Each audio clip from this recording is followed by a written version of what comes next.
ನಿಮ್ಮಿಬ್ರ ಮಧ್ಯೆ ಏನೇ ಅಂತರ ಇದ್ರೂ ಇವತ್ತದೆಲ್ಲ ದೂರ ಆಗ್ಬೇಕು. ನೀವಿಬ್ರು ಮನಸ್ ಬಿಚ್ಚಿ ಮಾತಾಡ್ಬೇಕು. ನೋಡು, ಹೆಂಡತಿಯಾಗಿ ಅವನ್ನ ಒಲಿಸ್ಕೊ. ಹಿಂದೆ ಮುಂದೆ ಯೋಚನೆ ಮಾಡ್ದೆ ಆ ಅಮೃತನ್ನ ಇವತ್ತೇ ಮುಗಿಸ್ಬಿಡು. ಅವತ್ತು ನಾಗರಾಜ ನನ್ನ ಕಣ್ಣು ಮುಂದೆನೆ ವಿಲವಿಲ ಅಂತ ಒದ್ದಾಡಿ ಪ್ರಾಣ ಬಿಟ್ಟಿದ್ದ. ಅವನ ಮುಖ ನನಗೆ ಸ್ಪಷ್ಟವಾಗಿ ನೆನಪಿದೆ. ಯಾವುದೇ ಕಾರಣಕ್ಕೂ ಮರೆಯೋದಕ್ಕೆ ಸಾಧ್ಯನೇ ಇಲ್ಲ. ನಾನೀಗ ನೋಡಿರೋದು ಅದೇ ನಾಗರಾಜನೇ.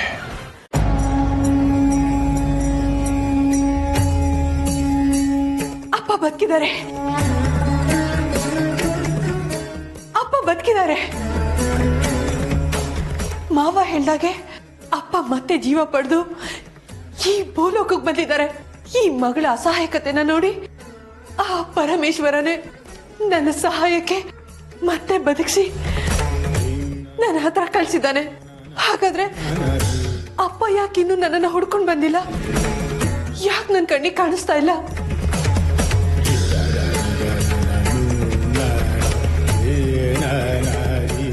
ನಾನು ಈಗಲೇ ನಿಮ್ಮನ್ನ ನೋಡ್ಬೇಕು ಅಪ್ಪ. ಆದ್ರೆ ಹೇಗೆ? ನಾನೀಗ ನನ್ನ ಎಲ್ಲ ಶಕ್ತಿಗಳನ್ನ ಕಳ್ಕೊಂಡಿದ್ದೀನಿ. ನಾನೀಗ ನಾಗಿಣಿಯಲ್ಲ, ಸಾಮಾನ್ಯ ಮನುಷ್ಯಳು. ಅದಕ್ಕೆ ಅಪ್ಪನಿಗೆ ನನ್ನನ್ನ ಗುರುತಿಸೋದಕ್ಕಾಗಲ್ಲ. ನನಗೀಗ ಉಳಿದಿರೋದು ಒಂದೇ ದಾರಿ. ಈ ಕೂಡಲೇ ಶೇಷನ ಬಳಿ ಇರೋ ನನ್ನೆಲ್ಲ ಶಕ್ತಿಗಳನ್ನ ವಾಪಸ್ ಪಡ್ಕೋಬೇಕು. ನಾನು ನನ್ನ ತಂದೆನ ಗುರ್ತಡಿಯೋದಕ್ಕೆ ಸಾಧ್ಯ ಆಗೋದು. ನನಗಪ್ಪ ಬೇಕು, ನನಗಪ್ಪ ಬೇಕು. ನಾಗಮಣಿನ ಆ ದುಷ್ಟರು ಎಲ್ಲಿ ಬಚ್ಚಿಟ್ಟಿದ್ದಾರೆ ಅಂತ ತಿಳ್ಕೊಳ್ಳೋದಕ್ಕೆ ನನಗೆ ಅಪ್ಪನ ಸಹಾಯ ಬೇಕೇ ಬೇಕು. ನನ್ನ ತಂದೆ ನನಗೆ ಸಿಕ್ಬಿಟ್ರು ಅಂದ್ರೆ ನನಗೆ ಇನ್ಯಾವ ಯೋಚನೆನೂ ಇರಲ್ಲ. ನಾನು ನನ್ನ ಗುರಿನ ಸುಲಭವಾಗಿ ತಲುಪ್ತೀನಿ ಅನ್ನೋ ನಂಬಿಕೆ ಹೆಚ್ಚಾಗ್ತಾ ಇದೆ.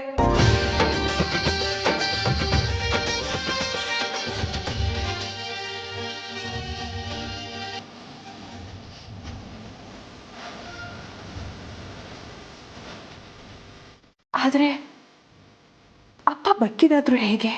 ಯಾರು ಅವರಿಗೆ ಜೀವ ಕೊಟ್ಟಿದ್ದು?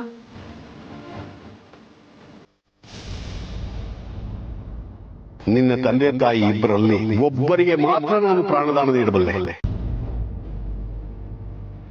ಹೇಳು ಅಮೃತ, ತಂದೆಯನ್ನು ಬದುಕೊಳ್ತೀಯೋ ಅಥವಾ ನಿನ್ನ ತಾಯಿಯನ್ನು ಬದುಕೊಳ್ತೀಯೋ? ಆಯ್ಕೆ ನಿನ್ನ.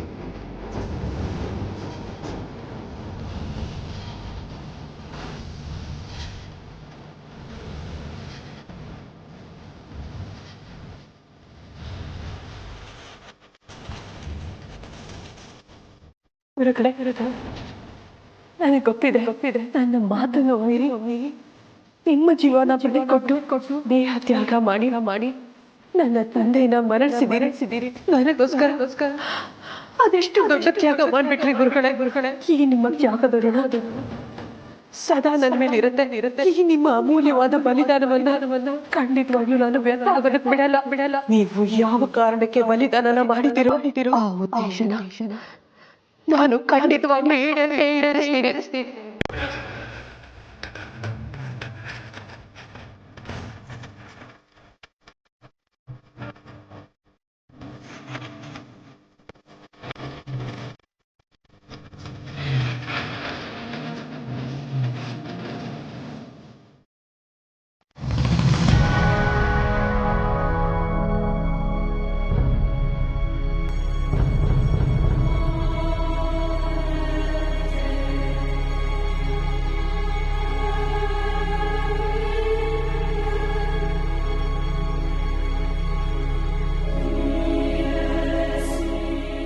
ಅರ್ಜುನ್, ನಿನಗೆ ಬೇಜಾರಾಗಿದೆ ಅಂತ ಗೊತ್ತು ಕಣೋ.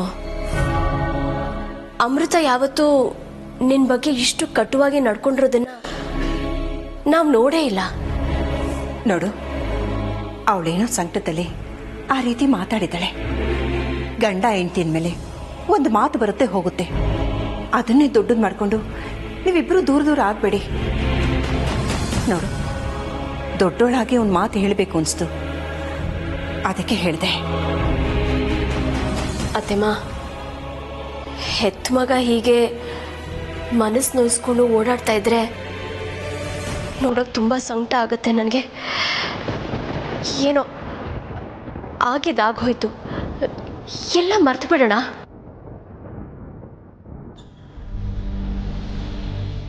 ಹಾಗಲ್ಲಮ್ಮ, ಅಮೃತವ್ರು ಹಾಗಂದಿದ್ದಕ್ಕೆ ನನಗೇನು ಬೇಜಾರಿಲ್ಲ. ಹಾಗೆ ನೋಡಕ್ಕೆ ಹೋದ್ರೆ ತಪ್ಪೆಲ್ಲ ನಂದೆ. ಇತ್ತೀಚೆಗೆ ಅವ್ರ ಹತ್ರ ತುಂಬ ಹೊರಟಾಗಿ ನಡ್ಕೊಂಡ್ಬಿಟ್ಟಿದ್ದೀನಿ. ಹಾಗೆ ನಿಮ್ಮ ಮನ್ಸಿಗೆಲ್ಲ ನೋವಾಗೋ ಹಾಗೆ ನಡ್ಕೊಂಡಿದ್ದೀನಿ. ನನ್ನ ಮನಸ್ಸಿನ ಮೇಲೆ ನನಗೆ ಹಿಡ್ತಾನೆ ಇರೋದಿಲ್ಲ. ಏನು ಮಾಡ್ತೀನಿ, ಏನು ಮಾತಾಡ್ತೀನಿ ಒಂದು ಅರ್ಥನೇ ಆಗೋದಿಲ್ಲ. ಆಗೋ ಅಷ್ಟರಲ್ಲೇ ಕಾಲ ಮಿಂಚೋಗಿರುತ್ತೆ. ಇದನ್ನೇ ಅರ್ಜುನ್ ಕೆಟ್ಟಗಳಿಗೆ ಅನ್ನೋದು. ಯಾವ ಕೆಟ್ಟ ದೃಷ್ಟಿ ನಿನ್ ಮೇಲೆ ಬಿದ್ದಿತ್ತು ಏನೋ. ನೀನು ಆ ರೀತಿ ನಡ್ಕೋಬೇಕಾದ್ರೆ ನಮ್ಗೆ ಏನು ಮಾಡಬೇಕು ಅಂತಾನೆ ಗೊತ್ತಾಗ್ತಿರ್ಲಿಲ್ಲ. ಹೇಮಾ, ಇದಕ್ಕೊಂದು ಶಾಶ್ವತ ಪರಿಹಾರ ಹುಡುಕ್ಲೇಬೇಕು ಅಲ್ವಾ? ಅತ್ತೆಮ್ಮ, ನಾಳೆನೇ ನವಗ್ರಹ ದೇವಸ್ಥಾನಕ್ಕೆ ಹೋಗಿ ಗ್ರಹದೋಷ ಪೂಜೆನ ಮಾಡಿಸ್ಕೊಂಡು ಬಂದ್ಬಿಡೋಣ. ಅರ್ಜುನ್, ಹೇಳಿದ ಮಾತನ್ನ ಸುಮ್ಮನೆ ಕೇಳಬೇಕು ನೀನು. ಯಾವುದಕ್ಕೂ ಕೊಂಕು ಮಾತಾಡಬಾರ್ದು, ಗೊತ್ತಾಯ್ತಾ? ಸರಿ ಅಮ್ಮ, ನಿಮಗೆ ಹೇಗಿಷ್ಟನೋ ಹಾಗೆ ಮಾಡಿ. ಇನ್ನು ಮುಂದೆ ನಿಮ್ಮ ಇಷ್ಟಕ್ಕೆ, ಅಮೃತ ಅವ್ರ ಇಷ್ಟಕ್ಕೆ ನಾನು ಅಡ್ಡಿ ಬರೋದಿಲ್ಲ ಅಂತ ನಿರ್ಧಾರ ಮಾಡಿದ್ದೀನಿ. ಪಾಪ ನೀವು, ಅಮೃತ ಅವರು ನನಗೆ ಒಳ್ಳೇದಾಗಲಿ ಅಂತ ಎಷ್ಟೆಲ್ಲ ಕಷ್ಟಪಡ್ತೀರಾ, ಎಷ್ಟೆಲ್ಲ ನನ್ನ ಮೇಲೆ ಕಾಳಜಿ ತೋರಿಸ್ತೀರಾ. ನಿಮ್ಮ ಭಾವನೆಗೆ ಇಷ್ಟು ಬೆಲೆ ಕೊಡದೇ ಇದ್ರೆ ಹೇಗೆ ಹೇಳು?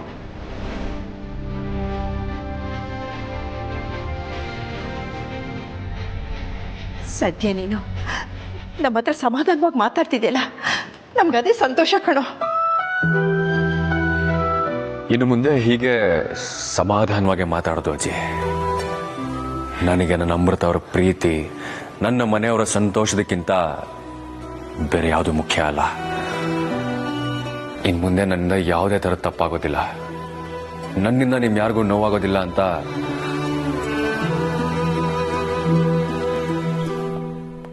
ನಾನು ಭಾಷೆ ಕೊಡ್ತೀನಿ.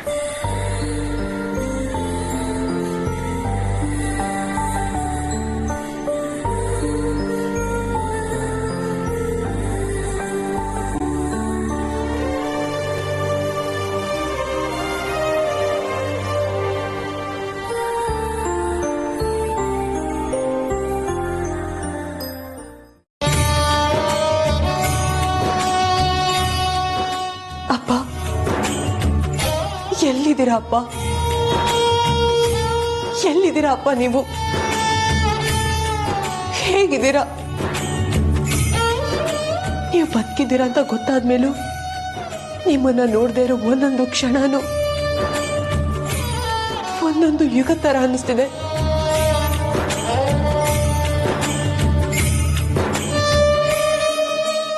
ಏನ್ ಮಾಡ್ಲಿ ನಾನು? ಯಾರ ಸಹಾಯ ಕೇಳಲಿ? ನಾನ್ ನಮ್ಮಪ್ಪನ ಹೇಗ್ ಸೇರೋದು?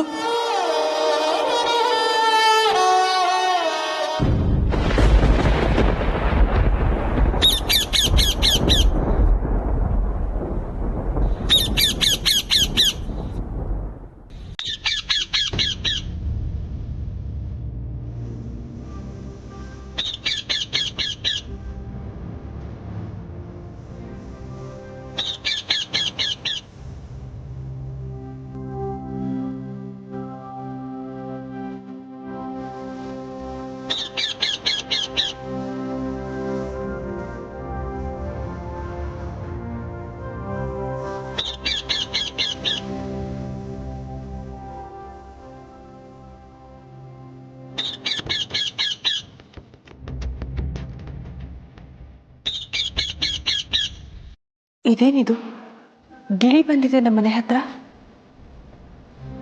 ಇಷ್ಟು ದಿನ ನಾನು ನೋಡೇ ಇರಲಿಲ್ವಲ್ಲ.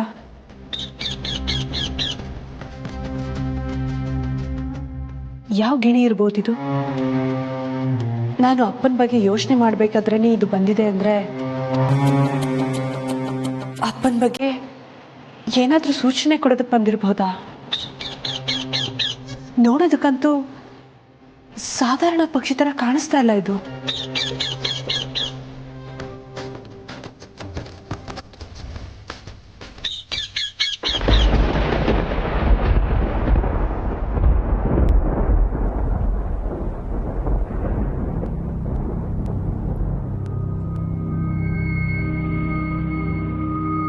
ಅಮೃತ ಅವರೇ, ನನಗೊತ್ತು ನನ್ನ ವರ್ತನೆಯಿಂದ ನಿಮಗೆ ಬೇಸರ ಆಗಿದೆ ಅಂತ. ನನಗೆ ನಿಮ್ಮ ಹತ್ರ ಮಾತಾಡೋ ಮನಸ್ಸಿಲ್ಲ ಅರ್ಜುನ್ ಅವರೇ. ನನಗೆ ಅರ್ಥ ಆಗುತ್ತೆ ಅಮೃತ ಅವರೇ. ನಿಮ್ಮ ಮನ್ಸಿಗೆ ಮಾತ್ರ ಅಲ್ಲ, ನನ್ನ ವರ್ತನೆಯಿಂದ ನನ್ನ ಮನ್ಸಿಗೂ ಬೇಜಾರಾಗಿದೆ. ನಾನು ಏನು ಮಾಡ್ತೀನಿ, ಯಾಕೆ ಮಾಡ್ತೀನಿ, ಏನೂ ಅರ್ಥ ಆಗೋದಿಲ್ಲ. ಒಟ್ಟಿನಲ್ಲಿ ನನ್ನಿಂದ ಯಾರಿಗೂ ಸುಖ ನೆಮ್ಮದಿ ಇಲ್ದಿರೋ ಹಾಗಾಗಿದೆ. ನಾನು ಏನು ಮಾಡಲಿ? ಅದಕ್ಕೆ ನಿಮ್ಮ ಹತ್ರ ಕ್ಷಮೆ ಕೇಳೋಣ ಅಂತ ಬಂದಿದ್ದೀನಿ. ಆದರೆ ನನ್ನ ಕ್ಷಮಿಸ್ಬಿಡಿ. ಕ್ಷಮೆ ಕೇಳಬೇಕಾಗಿರೋದು ನನ್ನ ಹತ್ರ ಅಲ್ಲ ಅರ್ಜುನ್ ಅವರೇ, ನಿಮ್ಮನ್ನ ಕ್ಷಮಿಸ್ಬೇಕಾಗಿರೋದು ಮನೆಯವರು. ನೀವೇ ಯೋಚನೆ ಮಾಡಿ, ಮನೆಯವ್ರ ಮನಸ್ಸಿಗೆ ಎಷ್ಟೆಲ್ಲ ನೋವು ಕೊಟ್ಟಿದ್ದೀರಾ ಅಂತ. ಅತ್ತೆ ಅಜ್ಜಿ ಎಲ್ಲ ನಿಮ್ಮ ಮೇಲೆ ಎಷ್ಟು ಮಮತೆ ಇಟ್ಕೊಂಡಿದ್ದಾರೆ. ಕಿರಿ ಮಗ ಅಂತ ಎಷ್ಟು ಮುದ್ದಾಗಿ ನೋಡ್ಕೊಂಡಿದ್ದಾರೆ. ಅಂಥವ್ರ ಮನಸ್ಸಿಗೆ ನೋವಾಗೋ ಹಾಗೆ ನಡ್ಕೊಂಡಿದ್ದಕ್ಕೆ ಮೊದಲು ನೀವು ಅವ್ರ ಹತ್ರ ಕ್ಷಮೆ ಕೇಳಬೇಕು. ಹೌದು, ನಿಮ್ಮ ಮಾತು ನಾನು ಒಪ್ಕೋತೀನಿ. ಈಗ ತಾನೇ ಅಮ್ಮ ಅಜ್ಜಿ ಹತ್ರ ಮಾತಾಡ್ಕೊಂಡೇ ಬಂದೆ. ನನ್ನ ತಪ್ಪು ನನಗೆ ಅರ್ಥ ಆಗಿದೆ ಅಮೃತ ಅವರೇ. ಅಮ್ಮ ಅಜ್ಜಿ ಯಾವುದನ್ನು ಮನಸ್ಸಲ್ಲಿ ಇಟ್ಕೊಳ್ದೆ ಒಂದು ಕ್ಷಣದಲ್ಲಿ ನನ್ನ ಕ್ಷಮಿಸ್ಬಿಟ್ರು.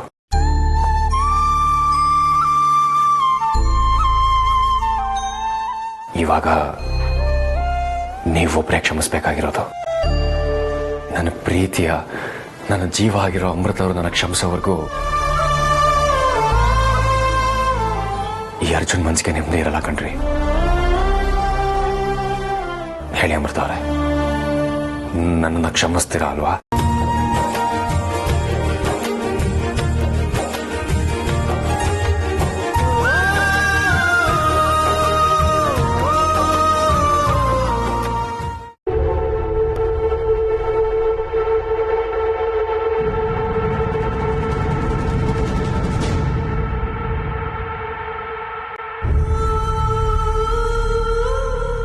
ಅರ್ಜುನ್ ಅವರೇ, ಈ ಜಾಗ ಎಷ್ಟು ಚೆನ್ನಾಗಿದೆ ಅಲ್ವಾ? ರೂಮೆಲ್ಲ ಇರೋದ್ರಿಂದ ಫ್ರೆಶ್ ಆಗೋಕ್ಕೂ ಸ್ವಲ್ಪ ಚಾನ್ಸ್ ಸಿಕ್ತು. ಊಟ ಆರ್ಡರ್ ಮಾಡೋಣ? ನಾನು ಆಗ್ಲೇ ಊಟ ಮಾಡಾಗಿದೆ ಅರ್ಜುನ್ ಅವರೇ.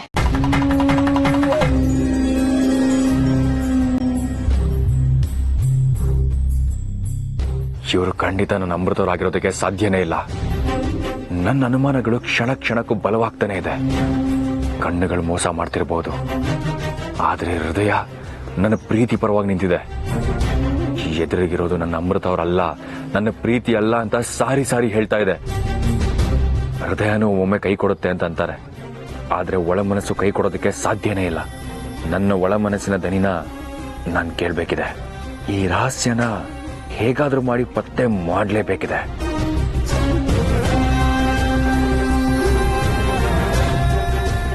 ಅರ್ಜುನ್ ಅವರೇ, ಏನ್ ಯೋಚನೆ ಮಾಡ್ತಾ ಇದ್ದೀರಾ? ಯಾಕೆ ಹಾಗೆ ನನ್ನೇ ನೋಡ್ತಾ ಇದ್ದೀರಾ? ಯಾವತ್ತೂ ನೋಡಿರ್ಲಿರೋ ಹಾಗೆ. ಇಲ್ಲ, ನಾನು ನಿಮ್ಮ ಬಗ್ಗೆನೇ ಯೋಚನೆ ಮಾಡ್ತಾ ಇದ್ದೆ. ಯಾಕೋ ಇವತ್ತು ನೀವು ಬೇರೆ ಥರನೇ ಕಾಣಿಸ್ತಾ ಇದ್ದೀರಾ. ಬೇರೆ ತರ ಅಂದ್ರೆ? ಬೇರೆ ಥರ ಅಂದರೆ ಬೇರೆ ಥರ ಅಷ್ಟೇ. ಅದನ್ನೆಲ್ಲ ಎಕ್ಸ್ಪ್ಲೇನ್ ಮಾಡೋಕ್ಕಾಗಲ್ಲ. ಹಾ, ಖುಷಿ ಮತ್ತೆ ಪ್ರೀತಿ ಎರಡು ಮಿತಿ ಮೀರಿದಾಗ ಮಾತೆ ಹೊರಡಲ್ವಂತೆ ಅಲ್ವಾ ಅರ್ಜುನ್ ಅವರೇ? ಗುರುಗಳು ಆ ಸರನ ನನ್ನ ಕುತ್ತಿಗೆಗೆ ಹಾಕಿದ್ದಾರೆ ಅಂದ್ರೆ ಖಂಡಿತವಾಗಿಯೂ ಅವ್ರಿಗೇನೋ ಸೂಚನೆ ಸಿಕ್ಕಿದೆ ಅನ್ಸುತ್ತೆ. ಕಾರಣ ಇಲ್ಲದೆ ಅವ್ರಿಗೇನೂ ಮಾಡೋರಲ್ಲ. ಆ ಸರಕ್ಕೂ ನಿಮಗೂ ಏನೋ ಸಂಬಂಧ ಇದೆ ಅಂತ ನನಗನ್ನಿಸ್ತಾ ಇದೆ.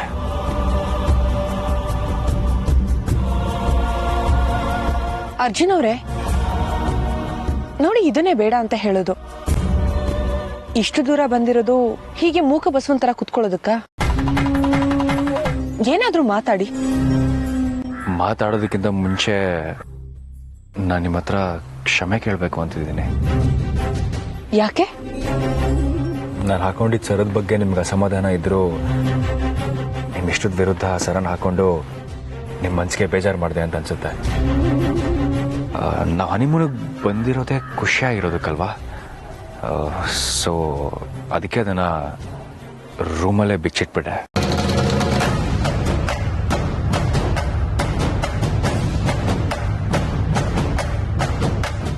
ನನಗೆ ನಿಮ್ಮ ಖುಷಿನೇ ಮುಖ್ಯ. ಇವಾಗ ನಿಮಗೆ ಖುಷಿನಾ? ಹೌದಾ?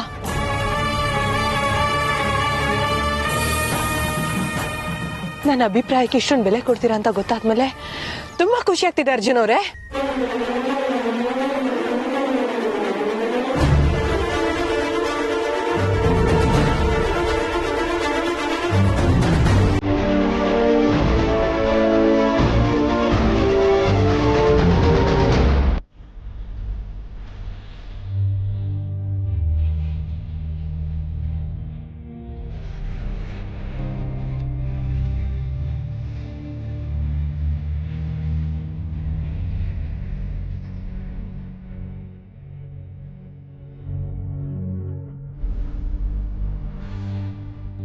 ವಿಷ್ಣು,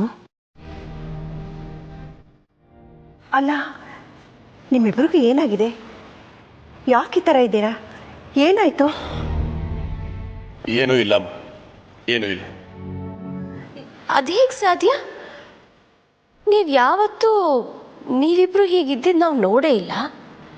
ಕರ್ಣ, ನೀನಾದರೂ ಹೇಳೋ ಏನಾಯ್ತು ಅಂತ? ಅದೇನಿಲ್ಲಮ್ಮ, ಆಫೀಸ್ ಟೆನ್ಷನ್ನು, ಆ ಕೆಲಸ ಈ ಕೆಲಸ ಅಂತ ಏನೇನೋ ಯೋಚನೆ ಅಷ್ಟೇ, ಬಿಡು. ಇಲ್ಲ, ನನಗೆ ಯಾಕೋ ಹಾಗೆ ಅನ್ನಿಸ್ತಾ ಇಲ್ಲ.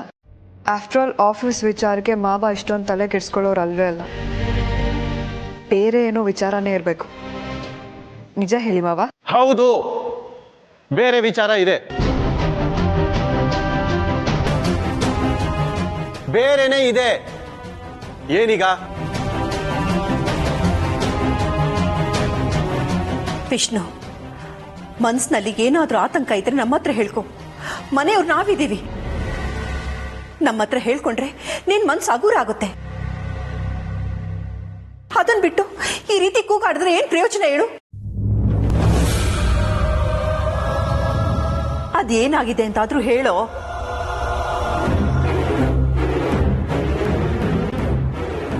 ಆ ನಾಗಿಣಿಯನ್ನ ಈ ಮನೆಯಿಂದ ಆಚೆ ಕಳಿಸಿದ್ವಿ ಅಂತೇಳಿ ನಾವು ನೆಮ್ಮದಿಯಾಗಿದ್ರೆ, ಈಗ ಮತ್ತೆ ಅವರ ಅಪ್ಪ ನಾಗರಾಜ ಬಂದಿದ್ದಾನೆ.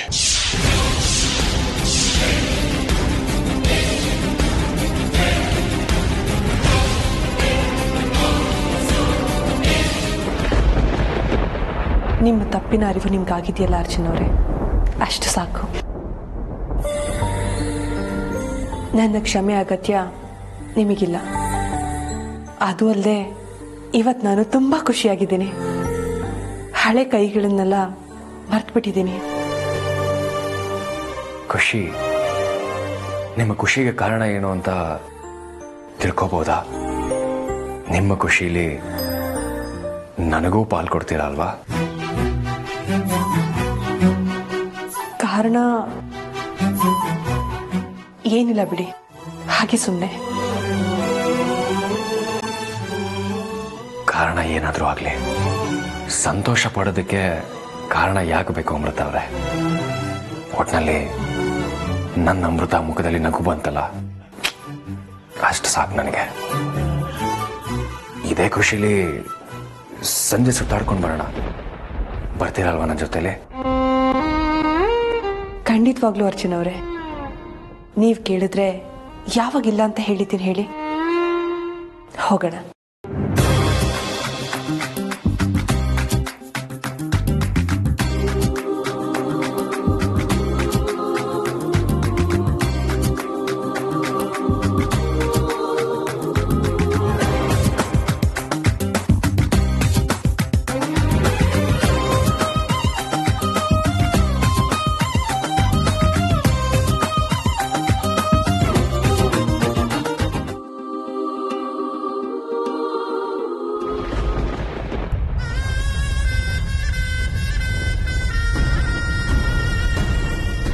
ಹೋಗೋದಷ್ಟೇ, ಬರೋದಕ್ಕೆ ಸಾಧ್ಯನೂ ಇಲ್ಲ. ಅದಕ್ಕೆ ಈ ಅರ್ಜುನ್ ಅವಕಾಶ ಮಾಡಿಕೊಡೋದಿಲ್ಲ.